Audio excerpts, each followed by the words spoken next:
পাথারকান্দি কেন্দ্রে নির্বাচনী হিংসা, ইভিএম ভাঙচুর, 2 ঘন্টা থমকে পড়ল ভোট গ্রহণ প্রক্রিয়া। রাঙ্গামাটি প্রাথমিক স্কুলে দুপক্ষের মারপিট, মহিলা সহ আহত 15 জন বিজেপি কর্মী। কংগ্রেস প্রার্থী কার্তিক সেনা সিনহার বিরুদ্ধে মারধর এবং ইভিএম ভাঙচুরের অভিযোগ।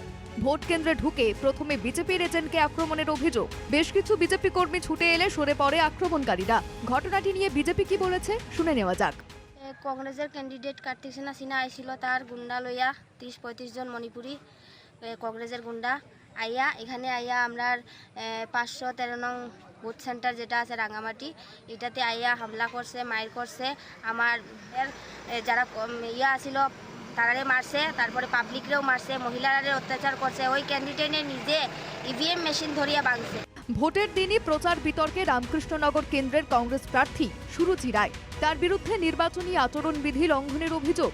বড়ুয়ালা পার্বতী গার্লস এলপি স্কুলের ভোট কেন্দ্রে সকালের দিকে ভোট দেন কংগ্রেস প্রার্থী সুরুচি রায়। পরে সংবাদ মাধ্যমের সামনে কিছু মন্তব্য করেন সুরুচি রায়।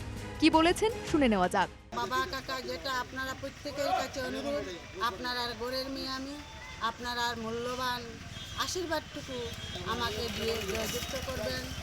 ভোট কেন্দ্রে দাঁড়িয়ে কংগ্রেস প্রার্থী সুরুচির ভোট চেয়ে আবেদনের ঘটনায় নির্বাচনী আচরণবিধি লঙ্ঘনের অভিযোগ।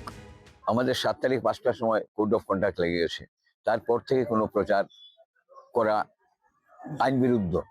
আর আজকে দেখলাম সোশ্যাল মিডিয়ায় যে সুরুচি রায় ভোট গ্রহণ কেন্দ্র থেকে বেরিয়ে উনি প্রচার করছেন উনিকে ভোট দেওয়ার জন্য। এটা অত্যন্ত গর্হিত কাজ, এবং একজন আইনজীবী হয়ে উনি কিভাবে এটা করতে পারলেন, তা সত্যি আমরা অবাক হয়ে গেছি। এদিকে ভোট দিতে এসে মৃত্যুর কোলে ঢলে পড়লেন এক ভোটার। গৌরীপুর বিধানসভা কেন্দ্রের চরমরা গদাধর এলপি স্কুলে এই ঘটনাটি ঘটে। ভোটের লাইনে দাঁড়িয়েছিলেন 54 বছর বয়সী বাবুর আলী। হঠাৎই মৃত্যুর কোলে ঢলে পড়েন বাবুর আলী।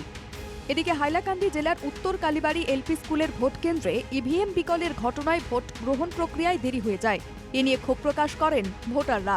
তাড়াতাড়ি ভোট দিয়ে বাড়ি ফিরে যাবেন বলে বহু ভোটার 6:30টার মধ্যেই এসে জড়ো হয়েছিলেন, কিন্তু ইভিএম বিকল থাকায় 8:30 পর্যন্ত সময় নষ্ট হয়। শুনুন এক ভোটারের অভিজ্ঞতা। ইভিএম পকলার ভাই আমরা 6:30টার সময় লাইন আইলাম। লাইন হওয়ার পরে তো 7টা বাজলে যে সময় আমরা দিলাম বুট লো না কিতা হয়েছে বলে একটা মেশিন খারাপ। মেশিনও খারাপ হয়ে তারা 4:30 প্রায় 8টা পর্যন্ত তারা মেশিন খারাপ হয়ে গেছে। 8:30 পর্যন্ত মেশিন খারাপ হয়ে গেছে তারা। আমরা তখন খারাপ করে রাখলো। Bureau report, NK TV Bangla.